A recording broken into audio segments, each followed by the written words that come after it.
Hello everyone, this is Chidam Knebel with Simple Words Books. Welcome to 2019 Spring Dyslexia Summit. Today we have three amazing guests and they're a family that has inspired me for a while and I wanted to share their story with you. So today we have Alana. Hi Alana. Hi. Hi Jacob. Hi. Hi. And Carol, their mom. Hi everybody. So I want actually you to introduce yourselves because I believe you're so inspirational and you can tell your story probably a lot better than I can. So Alana, do you want to start? Well, I'm Alana. I started Kids Read to Kids with my brother Jacob. And I'm Jacob. I'm the one who has, when I was diagnosed with dyslexia in about 5th grade. And basically, Kids Read to Kids came about because throughout my school and like as I was learning more and more about dyslexia, I struggled really, really deeply. And I found that a lot of like my teachers just didn't understand. And so we wanted to try and create something that could help others in my similar position. And then we couldn't have done anything without my mom, Carol. She really has helped so much. So I have 5 kids. 2 of them are dyslexic and 2 are ADHD. And they all at some point really struggled in school. And reading was not something that came naturally or easily. And I noticed that it was more of a struggle. It wasn't pleasurable and exciting. It was hard. It was frustrating. And it was not helping them to feel good about themselves, but the opposite. Their self-esteem was really plummeting. And we were trying to figure out how can we help them to find that joy in books. So we really looked at a way of creating Kids Read to Kids, to help other children, just like my own children who were struggling. We knew that there were other kids all over the world that may or may not have resources, and let them realize that they are not alone, that to start learning how to read can be challenging, but everyone does learn to read, and books are really wonderful. And especially with today's technology, now not only can you read books, but you can also listen to books. You can ultimately become your own independent lifelong learner. And we really wanted to bring that joy back and bring the confidence back to kids. Mm-hmm. And so you want to talk a little bit about how you recruited kids and what the mission was? Yeah. Okay. Yeah. So basically, our mission was to be a free resource that helped encourage and bring the confidence and joy back to the struggling readers like I was, because I honestly hated reading when I was younger, just because I was so bad at it, and I associated it with a certain dread. But now that I'm older and I've learned a lot more, I realize that it's actually such a wonderful thing. And so what we did when we were creating Kids Read to Kids is we went to our high school and we found a lot of our friends who were also involved with theater and like drama, and they were comfortable talking in front of like a camera. Mm-hmm. And so we found a lot of people, like we're really lucky to go to a really diverse school who can help represent a lot of different types of people. And so we found a bunch of our friends, and they recorded a bunch of chapter books that were of course abridged chapter by chapter. And we took these videos and put them on YouTube, so any kid can read and really listen to these books. Do you want to talk about the types of books, Alana? Oh yes, we chose to read abridged classic novels because we really feel that the lessons that classic novels teach us are so important. And it's interesting because a lot of kids with learning disabilities, and really anyone who struggles to read, like they tend to avoid them because the original versions can be really difficult to read. And so we wanted to give anyone with learning disabilities the opportunity to enjoy them like we did when we were growing up. And also, one of the nice things about classic novels is it typically takes place with a child who has some sort of struggle in their life. Mm-hmm. And it shows how they have overcome it, with grace, with dignity. And it really helps to let children know, hey, you are not alone. And it's oftentimes how you look at things that can really change the outcome. And the way that you look at yourself. You know, we have to realize we are not broken. There is nothing wrong with us. And each one of us, I too struggled to learn to read, and I went on to engineering. I found science and math was a really wonderful thing for me. But when I was little, I thought I was broken. I thought something was very wrong with me because I couldn't learn to read. And I think it's really important for children to realize that we all will learn. We all have our own strengths. And it's finding the ways that work for you. Some people will ultimately, use audiobooks, and that's okay. Your brain does not distinguish between whether it read it from a book or listened to it. It doesn't know. You either have the information or you don't. So helping children find ways, whether they're listening and reading at the same time, whether it's simply listening or whether it's just reading, however it is, we want children to feel comfortable and look at books as a wonderful resource and an empowerment. One of the things we also hope is that if we can introduce children to these types of chapter books, and by filming it chapter by chapter, a child without any shame can listen and re-listen as often as they want to make sure that they've actually heard what was said. And they can even practice that listening comprehension, that very important component, so that it can help them do well in school. Yeah, because active listening actually is a really, really important thing in life. And it's something that you don't actually learn in school. But in every class you're in, or at least almost every class, there's always a teacher talking to you. And you have to learn how to listen. Especially as when I'm in high school right now, and almost all my classes require me to really process the information that my teachers are saying. So when we're making these audiobooks, that's really an opportunity to practice active listening and really truly not only hearing what our readers are saying, but understanding it as well. Alana, do you want to talk about some of the steps for active listening in terms of so some of the steps in terms of active listening that is really good is that every child might listen differently, and there's nothing wrong with that. One child might need to tap their hand to help pay attention. Another child might want to close their eyes and visualize the story. Another child might really need to see eye contact. There's so many different ways. Another child might need to take notes, just simply having that pen and writing things down or on the computer. There's a lot of different ways in which you can be listening. And kids need to figure out which one it is, and we're all different. And so if you can take the time and practice and have an opportunity where you can listen to the same chapter 5 times and trying different techniques, it can really help you to figure out what works best for you, so that when you're in school, you can really listen to your teacher. Another element that we have is our kids that volunteer. They're from all different backgrounds. Some kids have deep voices, and some might have a high voice, and some might talk a little faster, and someone might talk a little slower. In real life, you don't pick your teachers.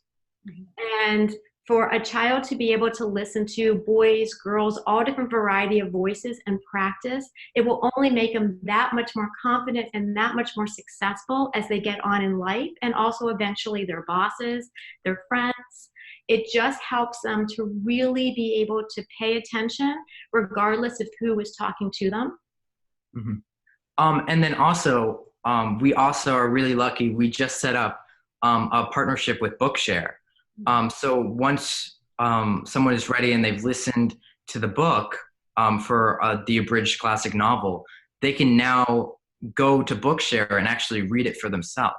So it's almost like baby steps.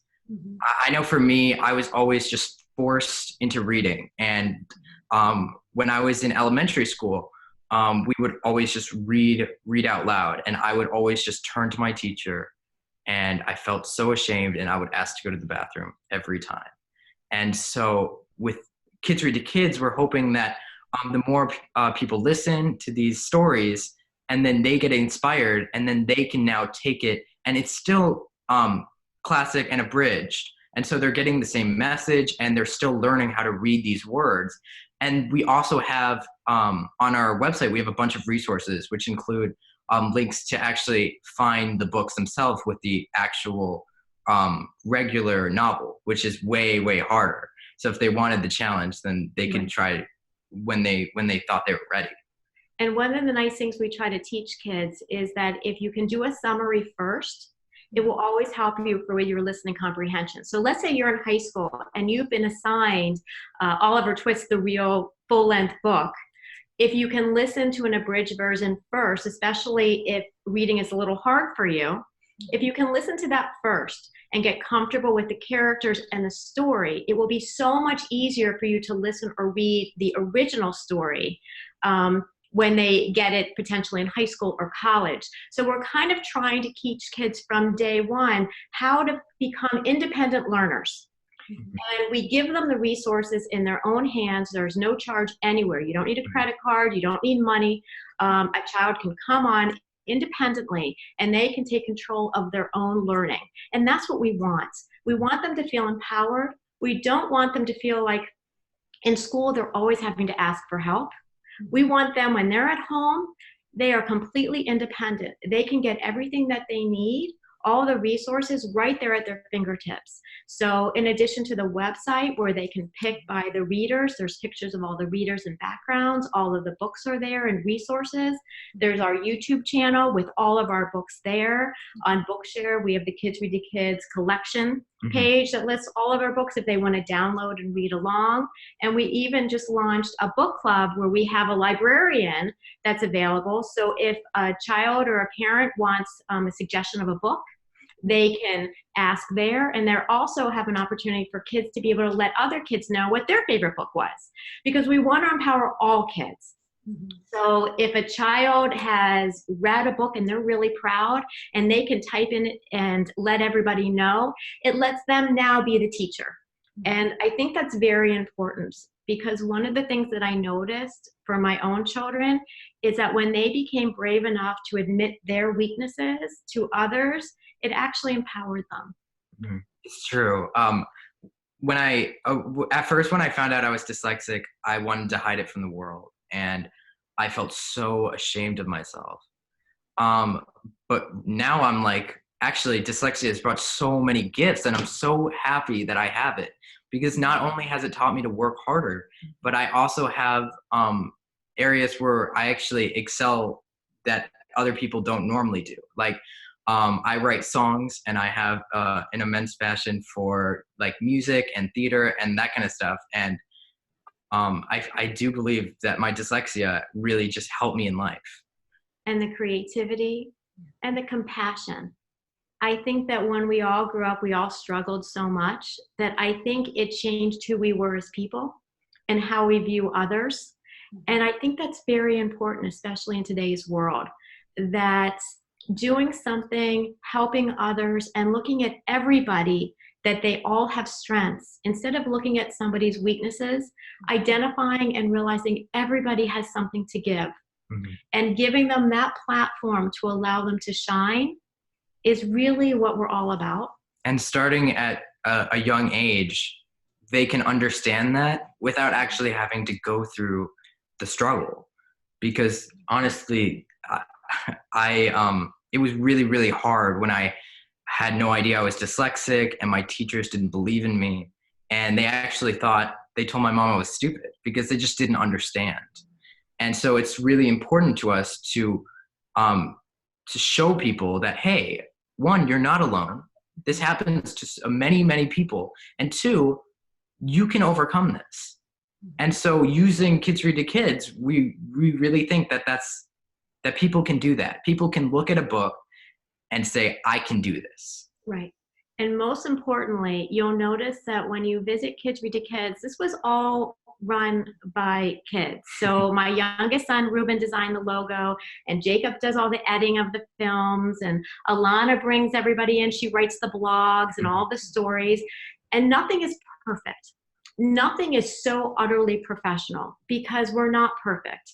And our goal in life is that when you watch a kid reading, we don't want any child to think like, oh my God, I can't do that. No. When you turn on Kids Read to Kids and you watch somebody, your first instinct is, oh my gosh, I can do that. And that's our goal. We do not want anything to look so perfect, because life isn't perfect. And when you struggle, oftentimes the one thing you feel like is you're not good enough. And sometimes parents may have a bunch of kids that are straight A students and flow through school, and then they look at the child who maybe has a learning challenge and they're like, what's wrong with you? And there's nothing wrong with them, you know, and in many ways their IQ may even be higher. They're just struggling to learn to decode. That's what it is. And maybe they'll struggle when they're younger, and it might be hard to memorize or spell, but as they get older, they will succeed and do amazing things. Look at all the entrepreneurs out there. So our goal is to get kids when they're younger and say, hey, you're perfect the way you are, because nobody is perfect. Come on watch our shows, watch our videos, and you'll see exactly how you're reading is just the way it should be done. And that's really a very important message. Wouldn't you say? I think it's really, really important, and everyone should know that. When I was growing up, we didn't know what dyslexia was. And I had two older sisters that just seemed to flow through school effortlessly. And I was the one always struggling. And I remember my teachers telling my mother that I was stupid because I couldn't spell and I couldn't read. And I thought something was very wrong with me.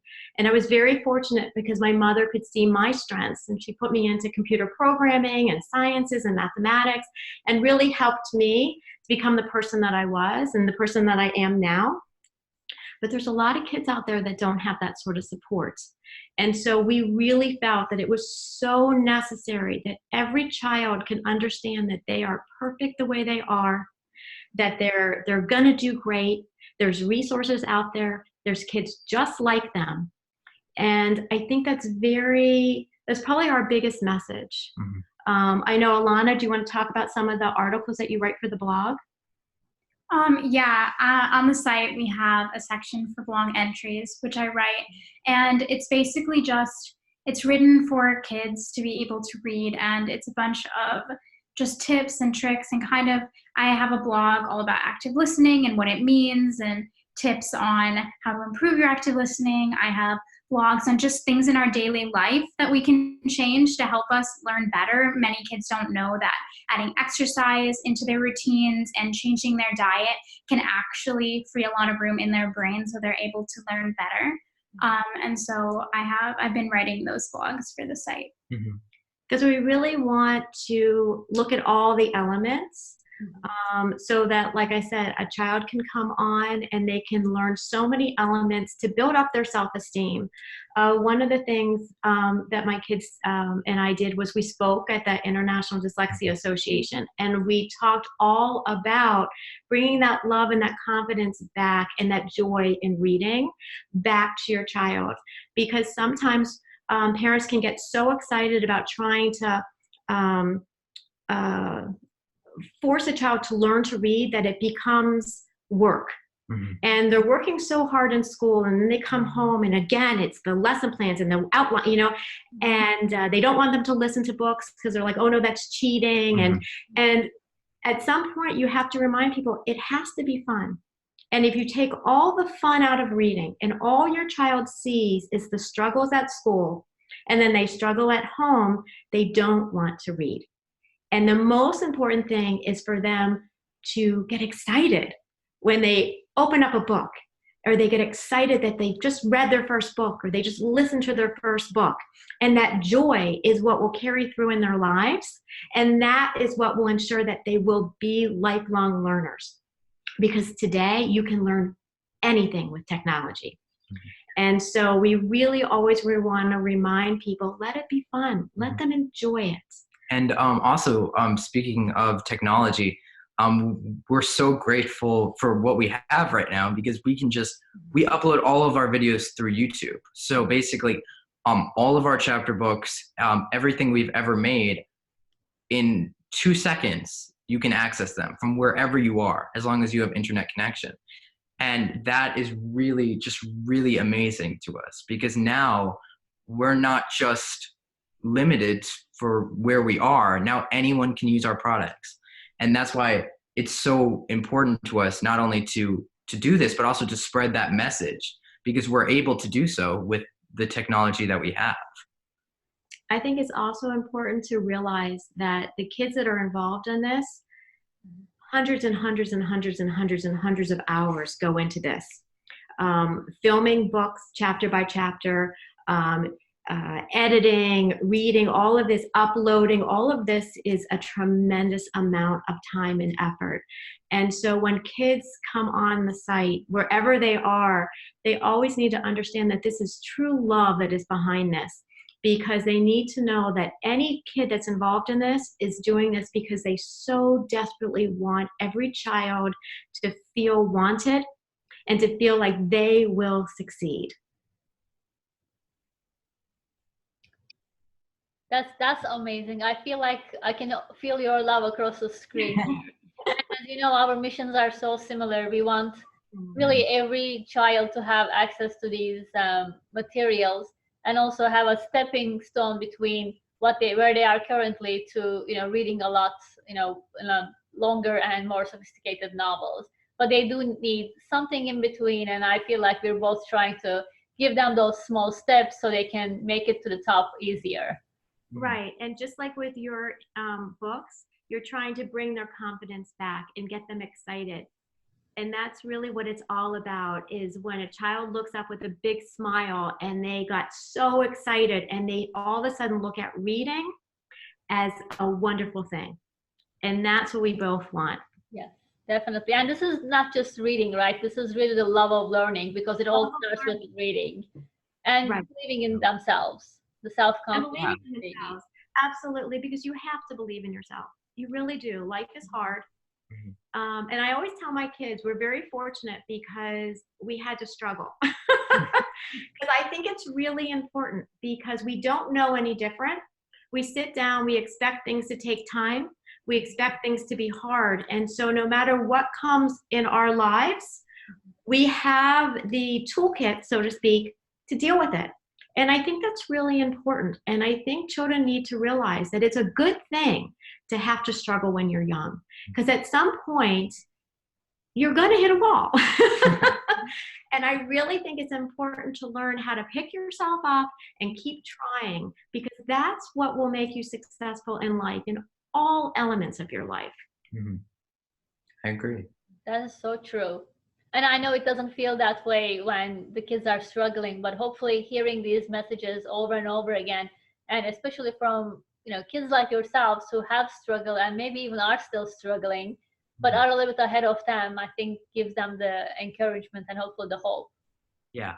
Well, it definitely pays off. That's for sure. Definitely. So do you want to talk about maybe a little bit of your personal story? I mean, I know you guys now a little bit better, and I'm really inspired by your personal and your struggles.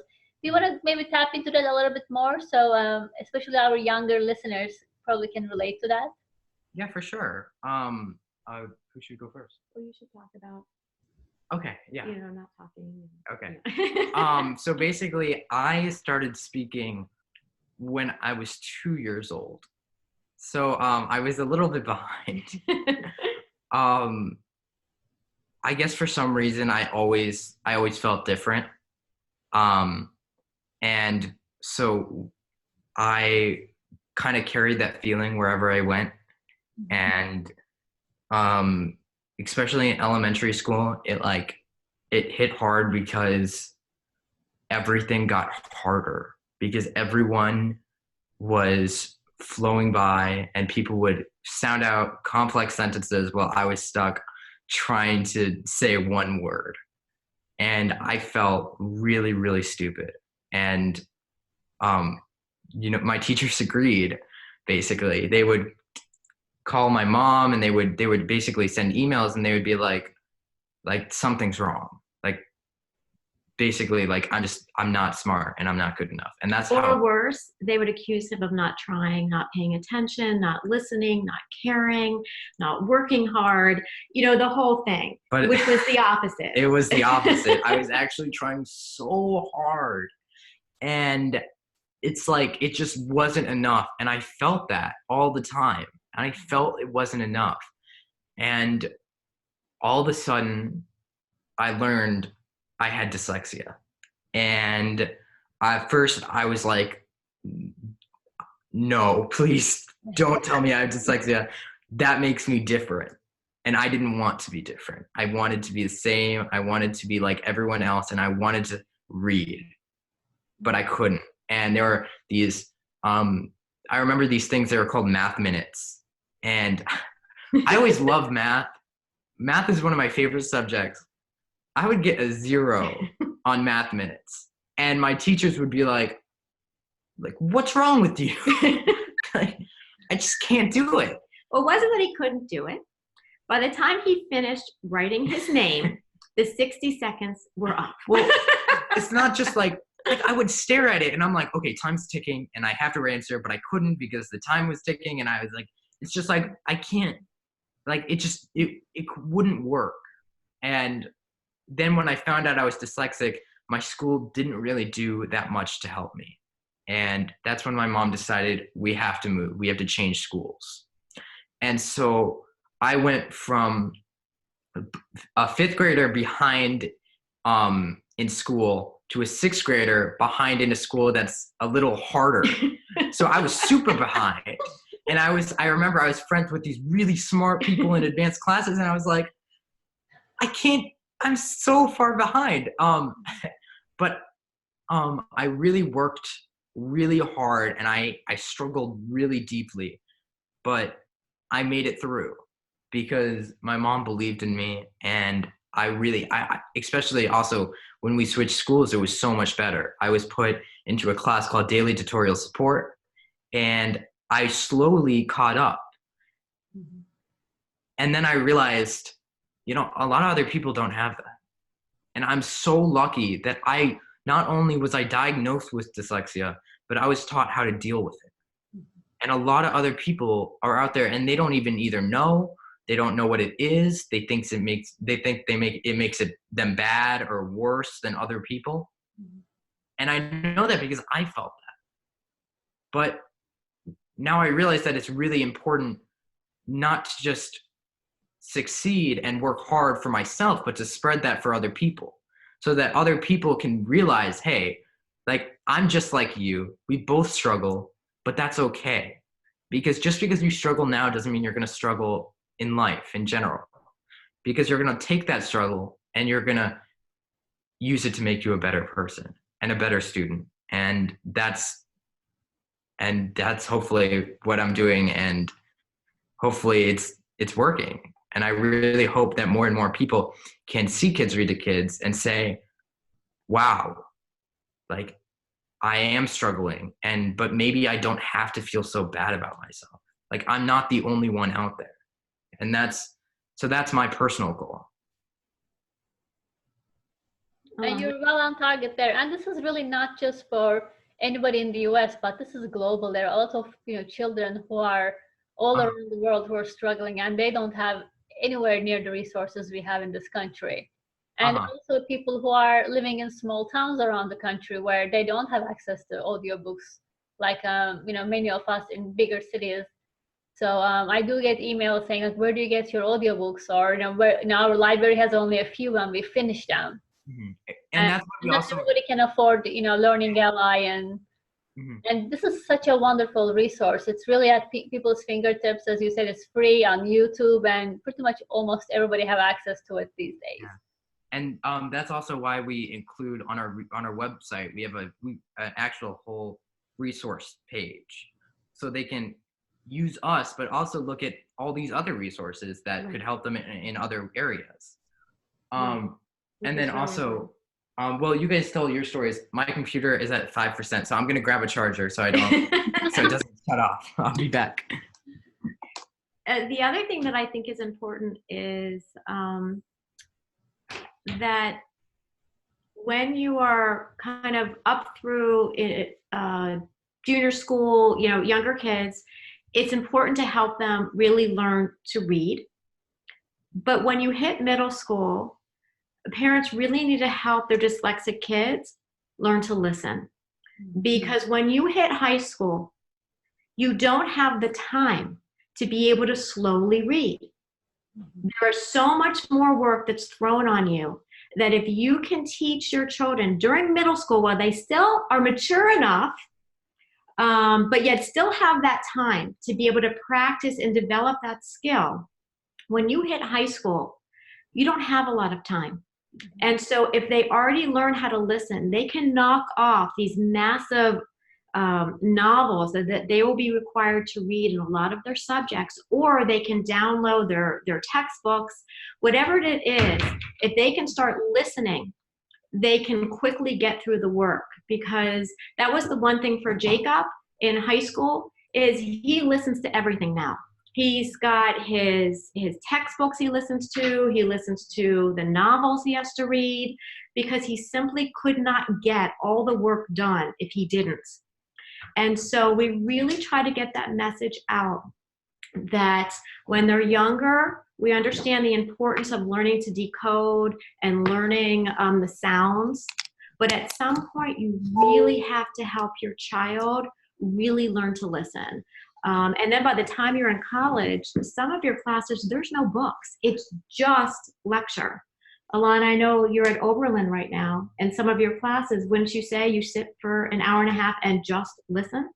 Yeah, I was in one class last semester that was really only lecture, and that was really difficult for me because I found that it took more energy when I didn't have any textbook to help me prepare beforehand. I had to rely solely on active listening, and it took a lot of practice for me because it wasn't a skill that I really knew to practice growing up. Yeah, and the sooner that people work on it, the better they will be for when they have a lecture-based lesson. Right, and we would love for schools to use Kids Read to Kids. Again, our videos are free. It doesn't cost any school district to incorporate that and help kids work on their active listening. That's the whole point, is we keep trying to get the message out. Help your children to become active, independent learners and use every bit of technology that's out there so that they can succeed in life. And again, the thing I love the most about it is that these are all kids who are reading, many of who have struggled themselves. And I think that kids can really identify with other kids. When you're listening to an adult, you kind of feel like it's almost like a parent-teacher. It's not really that same sort of thing. When a kid is reading to you, it's really like that buddy system. And I think that's really important, that kids need to realize that they can help others. You don't have to wait until you're an adult. But it really is that buddy system that we can get through this together, that I feel is just so magical. Mm-hmm. Yeah, it really is. It's kids reading to kids, kids teaching to kids. Exactly. And that everybody has something they can share. Yeah. And that's really important, because when you're able to share, when you're able to be in that position, you start feeling better about yourself. And what we want to do is empower every kid that we can. Mm-hmm. Yeah. That's amazing. Well, I really want to thank you for all the work you're doing, for being such an inspiration and such great role models for not just my son, but for all dyslexic kids around the world. And Carol, I applaud you for being the mom you are. You are truly one of a kind. It's amazing to hear your story. Email me, they can ask questions. That's the whole point. We're here to share our struggles, what's worked for us, what hasn't worked for us. And that's the whole point. Just like the same thing for you, you're always giving advice to other, moms and things like that. That's really what we do. We're here to share our stories in any way that we can help, whether it's a child or the parents, because it's hard being a parent too. I will share all your links in the notes below. So please subscribe to our channel, subscribe to their channel, Kids Read to Kids, and hopefully we'll make this world a better place, one kid at a time. Thank you. Thank you so much.